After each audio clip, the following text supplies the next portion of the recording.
मधुपुर नाम का एक छोटा सा गांव हुआ करता था, जहां लोग मेहनत और ईमानदारी से अपनी रोजी रोटी कमाते थे। इस गांव में रहता था श्याम, जो कि एक चतुर व्यापारी था, जो अपनी बुद्धि और मेहनत से दूर दूर तक मशहूर था। श्याम का छोटा सा व्यापार था, जिसमें वो मसाले, अनाज और कपड़े बेचता था। उसके साथ उसकी पत्नी रुक्मणी, उसका छोटा भाई गोविंद और उसका पुराना दोस्त मुरारी रहता था, जो उसकी दुकान में ही काम करता था। कस्बे में एक साहूकार भी था, जिसका नाम था सेठ बलराम, जो अपनी चालाकी और लालच के लिए पूरे गांव में बदनाम था। रुकमणी, आज बाजार में कुछ ज्यादा ही भीड़ थी, इसी वजह से मुझे घर आने में देर हो गई। आज बाजार में लोग कह रहे थे कि सेठ बलराम फिर से कोई नया खेल खेलने वाला है, जिस वजह से मेरी भी चिंता बढ़ गई है। हाय राम, वो सेठ तो बस पैसों का भूखा है। उसे कितनी भी पैसे और धन दिया जाए ना, लेकिन उसका लालच कम नहीं होगा। आप उससे दूर रहना, नहीं तो वो तुम्हें भी अपने जाल में फंसा लेगा। अरे नहीं, तुम चिंता बिल्कुल मत करो, मैं उसके हर एक जाल से वाकिफ हूँ। मैं उसके कोई भी जाल में नहीं फंसूंगा। लेकिन इस बार वो ऐसा क्या करने वाला है? लोग पहले ही परेशान हो गए हैं। इस बार अपने स्वार्थ और लालच की वजह से वो एक नई चाल चलने वाला है। भैया, मैंने सुना है कि सेठ बलराम अब गांव वालों से सस्ते में अनाज खरीद कर शहर में महंगे दामों पर बेच रहा है। और इतना ही नहीं, बल्कि उसने और भी छोटे व्यापारियों को अपने जाल में फंसाना शुरू कर दिया है। अगर ऐसा ही चलता रहा तो हम छोटे व्यापारियों का क्या होगा? अरे गोविंद, इसमें इतना डरने की कोई बात नहीं है। श्याम भैया ने हर बार उस बलराम के मंसूबे को तबाह कर दिया है। क्योंकि श्याम भैया दिमाग से काम लेते हैं।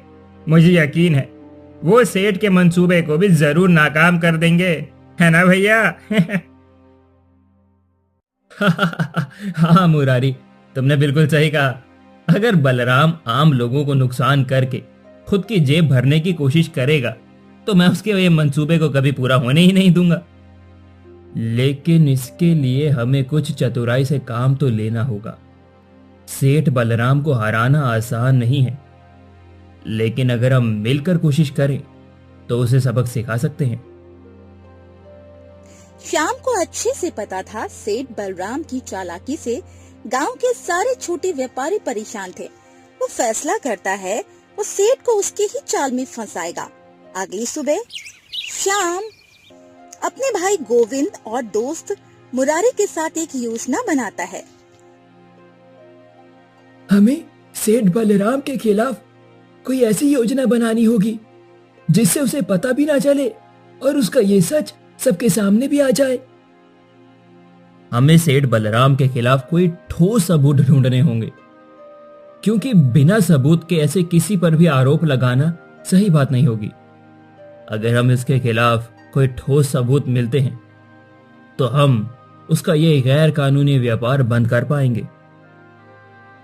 लेकिन उसके खिलाफ हमें सबूत मिलेंगे कैसे?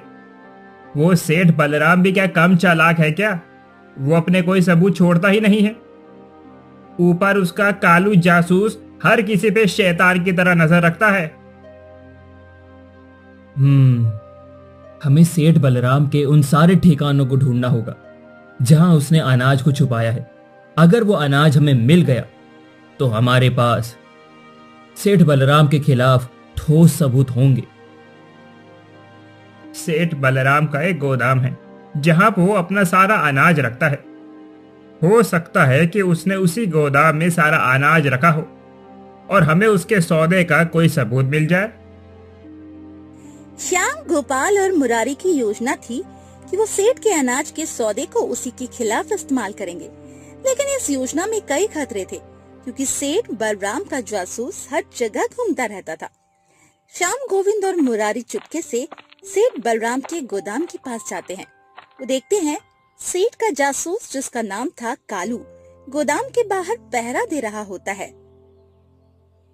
एक बात याद रखना, अगर इस कालू ने हमें यहां पर देख लिया तो हमारी योजना शुरू होने से पहले ही खत्म हो जाएगी।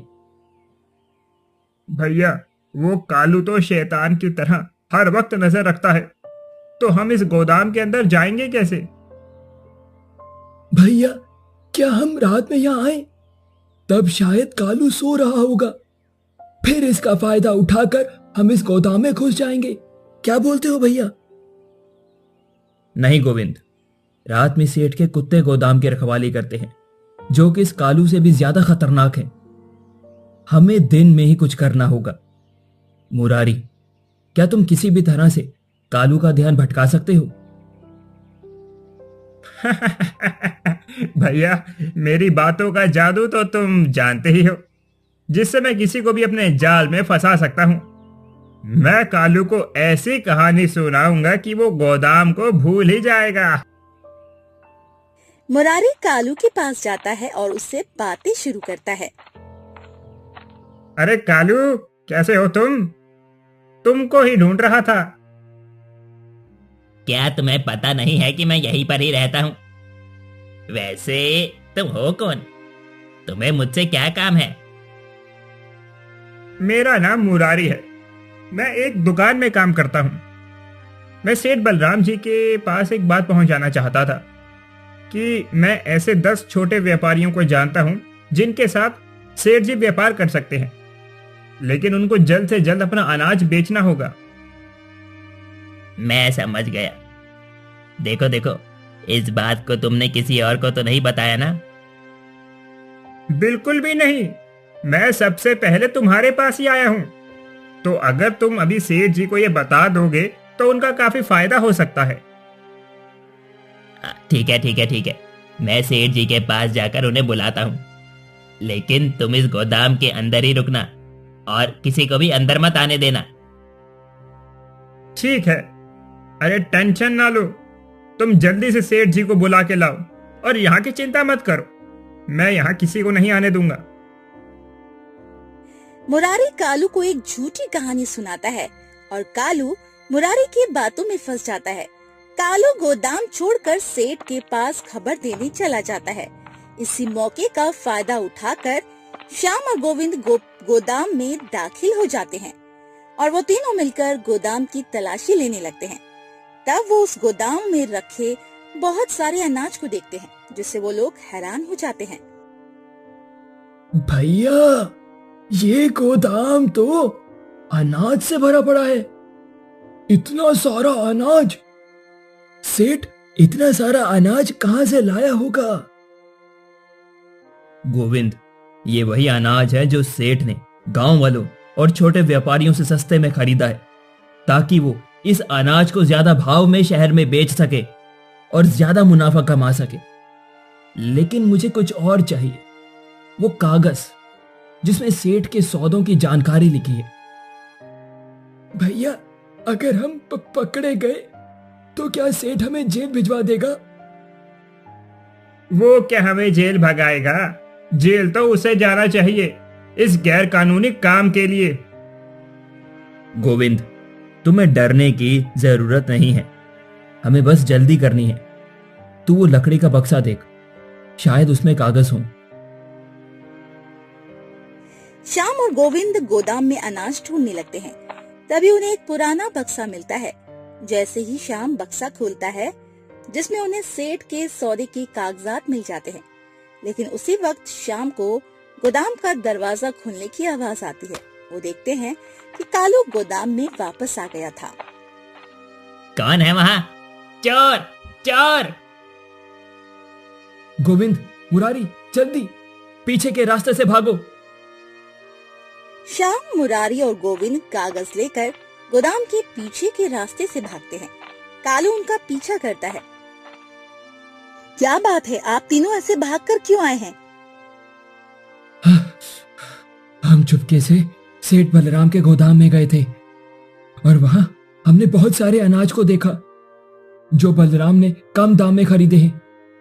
उसके जासूस ने हमें देख लिया था, इसलिए हम भागकर आ गए। तो आपको इस तरह भागने की क्या जरूरत थी? इससे उस जासूस को तो आप पर और भी ज्यादा शक हो जाएगा। शक नहीं, उसको अब यकीन हो गया होगा, क्योंकि हमने सेठ जी के सौदे का कागज ही चुराया है, जिस वजह से हमारे पास सेठ बलराम के खिलाफ एक ठोस सबूत है।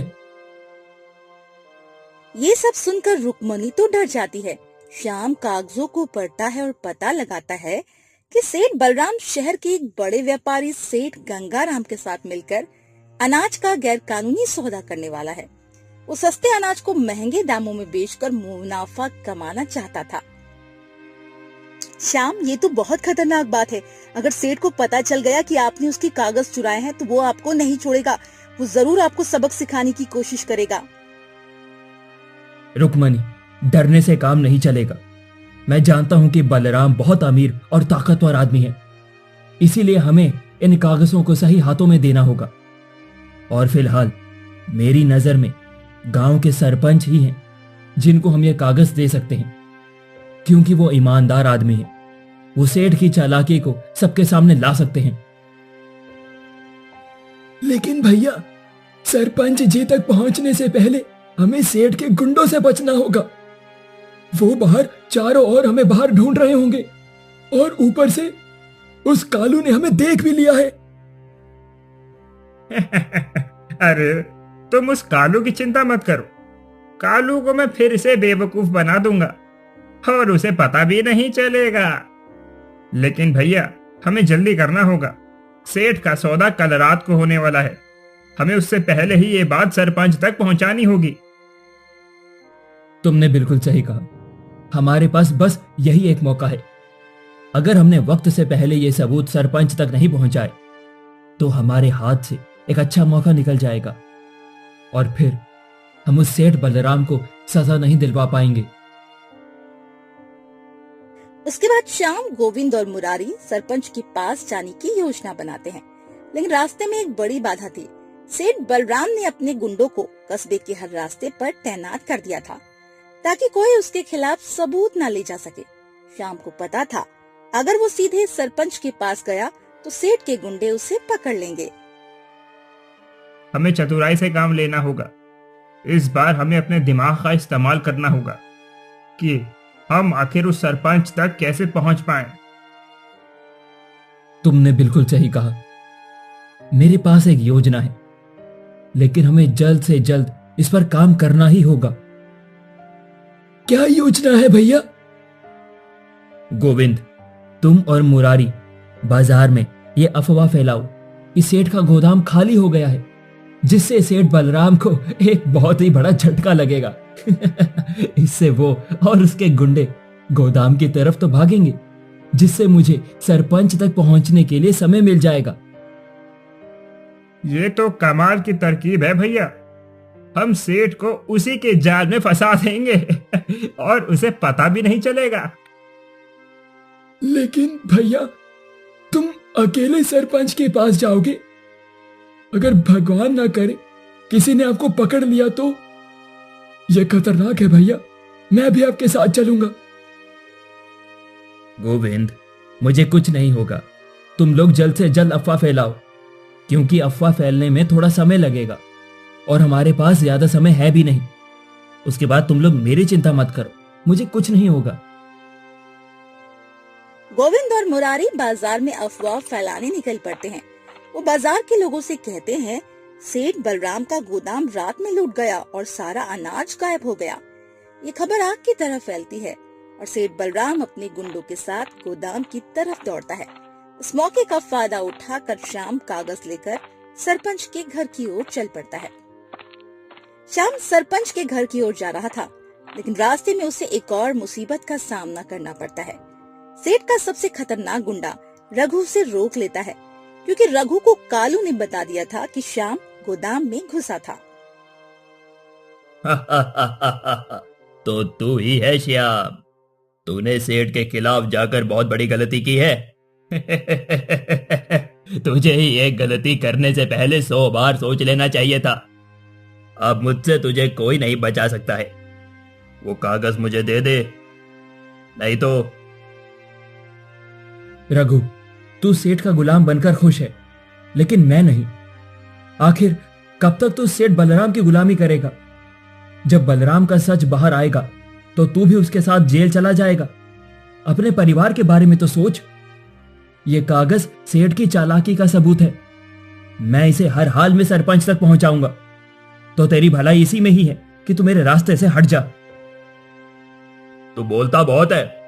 तुझे क्या लगा कि तेरी इस ज्ञान से मेरा मन बदल जाएगा? मैं किसी से भी नहीं डरता हूं।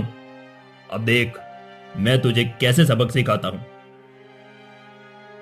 रघु श्याम पर हमला करने की कोशिश करता है, लेकिन श्याम चतुर था। वो रघु को बातों में उलझाता है और कहता है कागज उसके पास नहीं है। रघु जब श्याम की तलाशी लेने लगता है, तभी श्याम अपनी जेब से मिर्च का पाउडर निकालकर रघु की आंखों में फेंक देता है। रघु दर्द से चिल्लाने लगता है और श्याम वहाँ से भाग निकलता है। सेठ, तू कितनी भी कोशिश कर ले, मैं तेरी चालाकी को सबके सामने लेकर ही आऊंगा कि किस तरह तू गरीब किसानों को बेवकूफ बना रहा है। उसके बाद श्याम किसी तरह से सरपंच के घर पहुंच जाता है। सरपंच, जो एक ईमानदार और समझदार आदमी था, श्याम की बात सुनता है और कागज देखता है। उसे सेठ बलराम की चालाकी का पता चलता है। वो तुरंत अपने सेवकों को बुलाता है और सेठ को पकड़ने का आदेश देता है। श्याम, तुमने बहुत ही बड़ा काम किया है। तुमने न सिर्फ छोटे व्यापारियों की बल्कि सारे गरीब किसानों की मदद भी की है। तुम्हारा कितना भी धन्यवाद किया जाए उतना कम है। वैसे भी मुझे सेठ बलराम पे शक तो था ही, लेकिन मेरे पास उसके खिलाफ कोई ठोस सबूत नहीं था।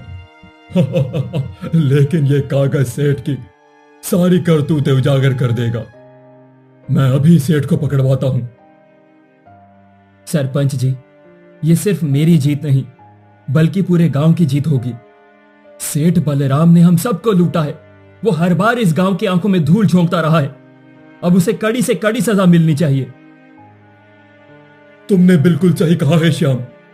मैं तुमसे वादा करता हूं कि सेठ बलराम को कड़ी से कड़ी सजा मिलेगी।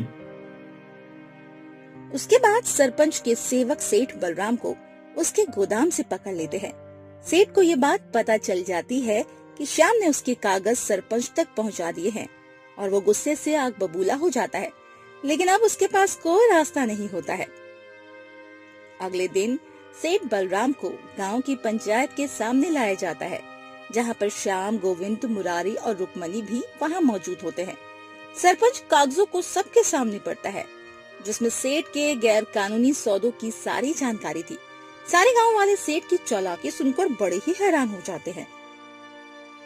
श्याम, तूने मेरे साथ धोखा किया है। मैं तुझे छोड़ूंगा नहीं। इसका बदला मैं कभी न कभी तुझसे जरूर लूंगा। ये बात हमेशा याद रखना।